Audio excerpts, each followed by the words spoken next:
Magandang araw po, update tayo dito sa aming maliit na kambingan, mga native goats. Sa mga nakasubaybay dito, kung mapapansin nyo, iba na tong lugar na ito kaysa dati naming lagayan ng kambing. Dahan-dahan na naming dinadagdagan yung babahay para pwede namin silang ilipat-lipat. Habang pag kukunti na lang yung damo dun sa taas na area, lilipat sila dito. Pag dito, kumunti na rin yung mga damo, akyat naman ulit sila dun sa taas. Pero ngayon for the meantime, dito sila. Dahil napakaraming damo dito, talagang mahirapan silang ubusin yung mga damo dito. So, dyan lang sila sa babahay nila, nakalambat din yan, nakapaligid.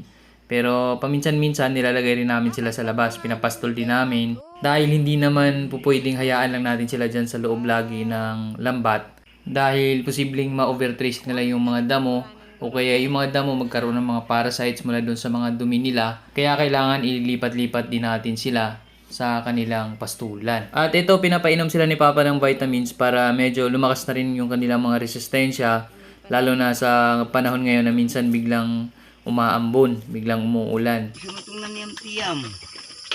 Ikaw na po.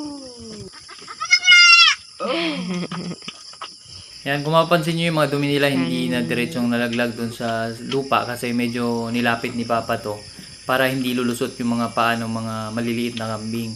Pero yan ay lilinisin din yan. Kaning nasa gawas pa, nakainom na ni. Na, ganun gabos na daan. Kiyun sa nila? Ang lokso? Abre mo ko deh.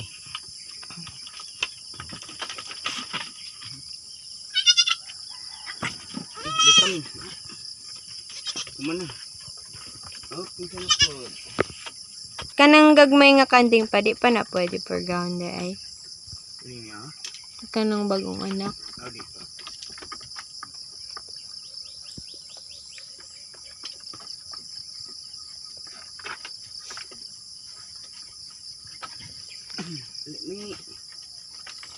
Si Wok, kay wa pagyapon na uliyang ko. Nangarong na Balahibo. Aw, nanubo na. busog kayo na sa sige. Nang busog-busog po. Nang bitin niya.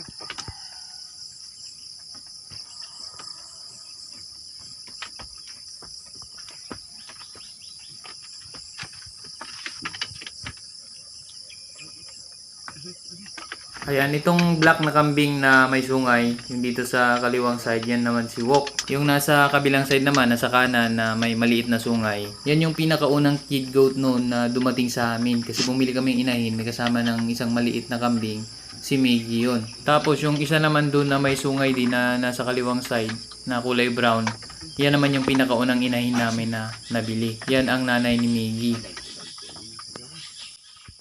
Day lucky diri pa. Ito namang nasa labas, ito yung lalaking kambing namin na anak na rin ito ni Wok. Ang pangalan nito ay si Prosperos. Kaya medyo ito ay hinihiwalay na rin namin yan. Kaya lang nalungkot kasi siya kasi mag-isa lang siya dun sa ibabaw. So iyak siya ng iyak. Kaya ngayon, sinama muna siya dyan. At ang hirap din makatulog kasi nga nag-iingay siya. Wherein hindi naman talaga dapat na mag-isa lang siya. Akala ni Papa maging komportable pa rin siya doon kasi doon naman yung pinakabahay nila kung saan siya iniwan. Hindi siya komportable, hinahanap niya talaga yung mga kasama niya. So yun nga yung sinasabi natin na posibleng may stress yung kambing kapag mag-isa lang siya. Hindi siya nakakita ng kasama niya. So ayun, dinadala namin dito para hindi na siya ma-stress. Pero syempre dahil nga sa hindi rin maganda na ihalo siya, dahil nga sa posibleng magkaroon ng inbreeding, so, nag-iisip kami ngayon na gagawan din siya ng pabahay dyan na nakahiwalay kung saan nakikita niya rin yung mga kasamahan niya upang hindi siya may stress. Okay na mo dia.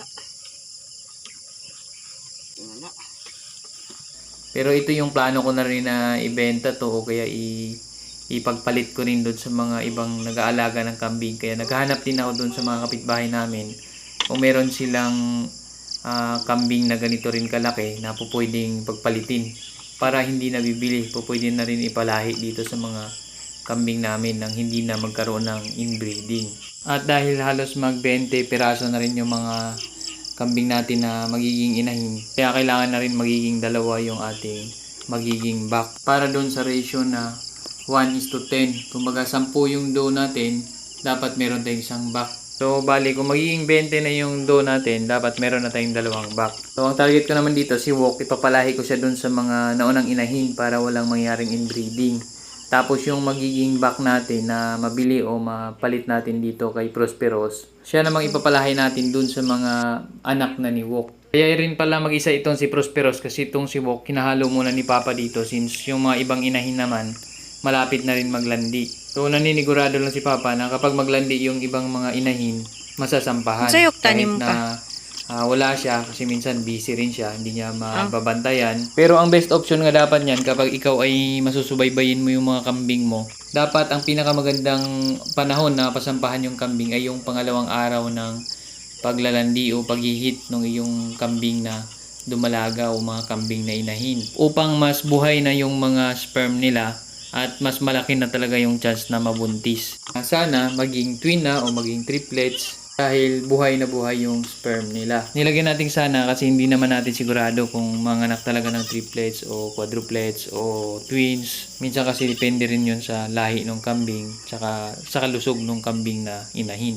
So ayun dito dahil medyo tanghali na rin to pero hindi pa masyadong umiinit pero yung mga damo naman medyo tuyo na. So pinapakawalan na rin yung mga kambing para makakain na sa labas. Hindi na mo may hugawan man yung restaurant.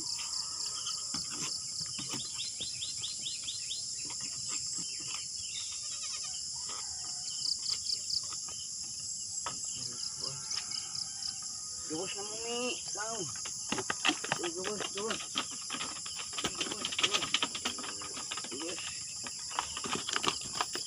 Ito ang sila dito.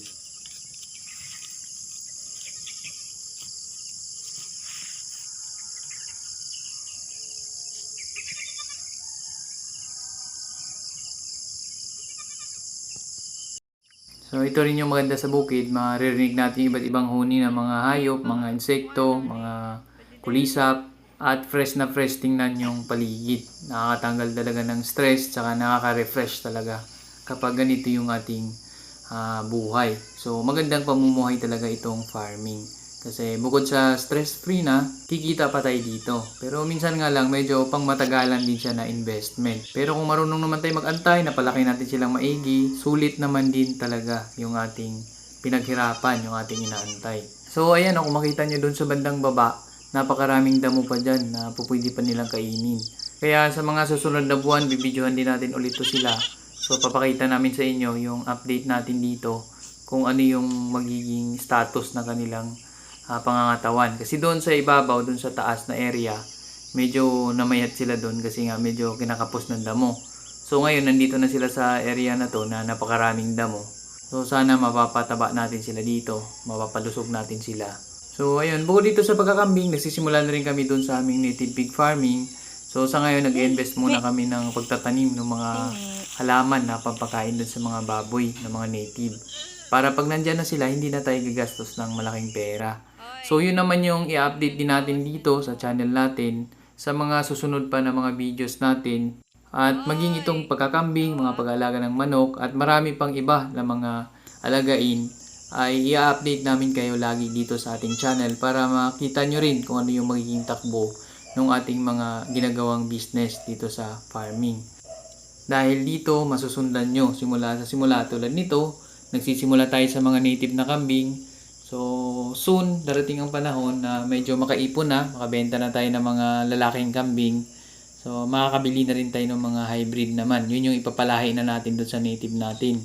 So yun lang po, maraming salamat po ulit sa inyong panonood. Please like our video at kung ikaw ay bago lang dito sa aking channel, please click subscribe, click the bell button at piliin mo yung all para maging notified ka kapag meron kaming bagong upload.